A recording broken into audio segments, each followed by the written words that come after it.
welcome. This is going to be a Divine Feminine check-in, collectively. I wanted to start out by showing this, which is a feather that made its way to me today. It's from a red-shafted flicker, and it's one that I've not yet seen, or at least I didn't think I had. Usually they come like this. These are the ones that fall out. I think these are more like the primaries, or they might look more like this. But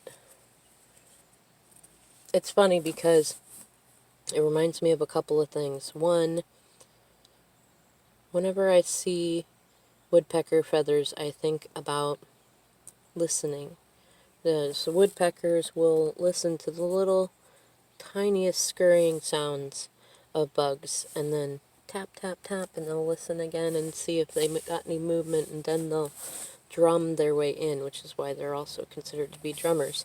They're also two-spirit birds because they will even come down to the ground and get worms and bugs and things like that. Like, they don't always just stay up in the trees like, say, eagles and hawks tend to do. And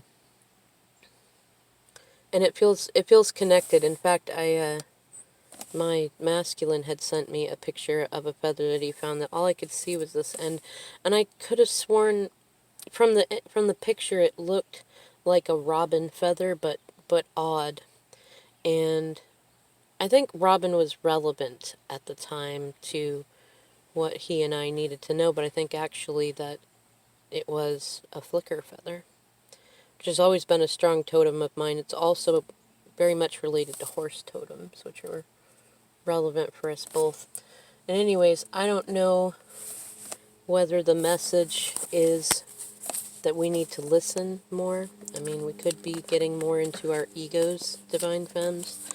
And I know with all the Lionsgate energy, because today is 8/9, August 9th, so 8/8 was the Lionsgate portal, and now we are very thoroughly still in that energy. And Leo is one of the more egoic signs, so we definitely can get lost in our ego stuff.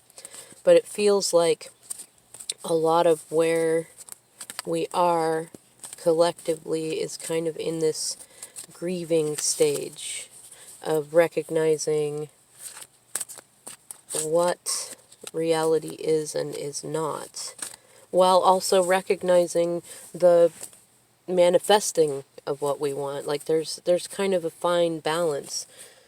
You focus on the truths that you want to get more of those, but because this is a collective consciousness, it's free will. So your masculine or those in your soul tribe will have their own moments and have their own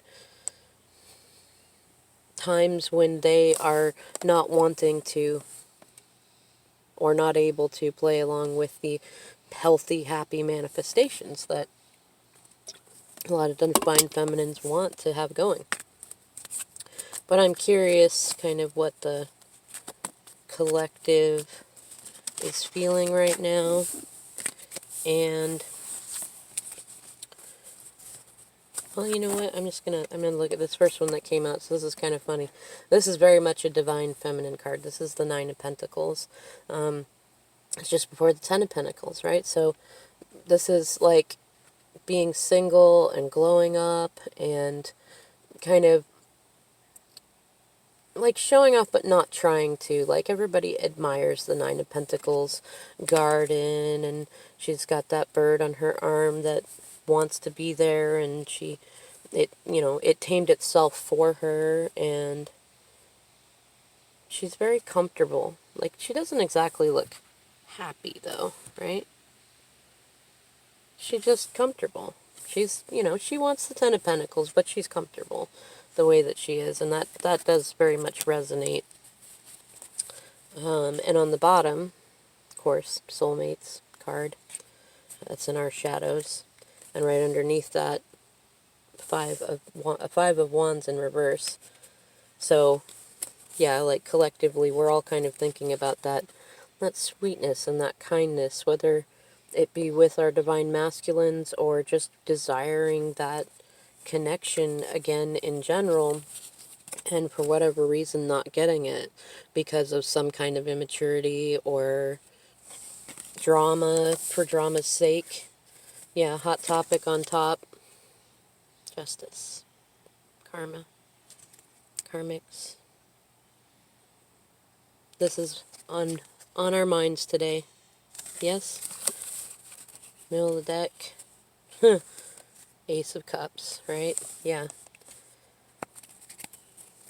So, let's pull a couple more cards. Got a new app on my phone that I need for a little bit, so this won't be a super long reading, but I'm gonna do this one and then maybe a Divine Masculine check-in. When I pulled these cards up, the one right behind it was the Ace of Swords upright, which I don't typically get called to talk about that card, but it feels relevant right now. So truth is definitely part of the heart of the matter. So we've got Temperance, Five of Pentacles, Knight of Pentacles, and the Chariot reversed. We still have that Nine of Pentacles there. So what I'm getting the sense of is this is very much kind of a collective drawing back for any divine feminines that were, like we were in here, but we were here because we were holding on to that Ace of Cups, that new beginning. And now what we're seeing, well, yeah, look, right in the bottom, Queen of Pentacles. And again, I swear I just shuffled, and look, still, justice is the hot topic of the day. Karma. It's karmic cycles. And looking at the order, okay, so if we put these cards here, this was the order that they came out in, and this one came out first. Let's go back. So she is looking at all of this. She's looking at it. And what do we got? Delays, old business, resistance, no momentum, slow moving masculine energy financially, but it is moving, but it's slow, feeling left out in the cold, and having to be patient and healing. And yeah, you know what I'm kind of getting, fellow DFs, is that we can sense that something, right in the middle of the deck, the Empress, we can sense that something is creating resistance in the flow of things, and that we are not in this place, right? Or we've somehow gotten thrown out of this place. It could be recently, it could have been this whole time, it could be just right now for a few hours, but this is divine feminine energy, and this is path of least resistance and path of most love. And being in the middle of the deck, it's like this is the issue that cuts it. And in the shadow with the Queen of Pentacles in reverse, and then the Seven of Cups right beneath that. Yeah. Yeah, we got a lot of ego cards, immaturity cards. This one wanted to fall out on its own. So I'm going to have to definitely do Divine Masculine reading, but what I'm getting the sense of is that for those of you that are called to this video, that you're likely feeling like it's time to go back to working on being single, having good boundaries, working on our money, our families, our gardens, and kind of releasing anything creating resistance for us right now. And that can and sometimes should include Divine Masculine.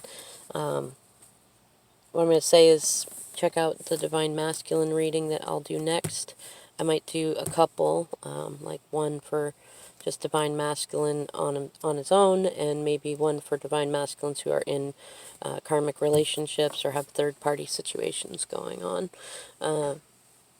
Because it really doesn't feel complete without both sides of it. But kind of this check-in, what I'm sensing is that if we're not in that, if we're not going for this, then we're probably still in this, which is codependent energy, and we're not going to get that healing unless we start going back towards this. And also, keep in mind the cycles that go on. You know, there are times when it is good to do a kind of a gut check to reality and assess things, and sometimes there's a need to pull back, sometimes there's a need to release things, and then just trust that if it really is what you feel like it is, and it usually is, it'll come back. Or it will, you know, and it will grow. It won't just come back and continue to be toxic. It will grow. But sometimes we play our part in that, not by getting involved in that reverse Five of Wands drama, but by pulling back and just working on ourselves as individuals, which really stands out often from like karmic partners or false flames who are all, they're all this codependence. You know, we want interdependence, and in order to get that, you first must understand how to be able to withdraw and give yourself everything that you want or need from someone else, and not to hold on to needing to create momentum with or for another person, just for yourself, and that self-care, self-love stuff. If you have any questions or you'd like a private reading, my email is in the description box below. Alright, y'all. See you next time.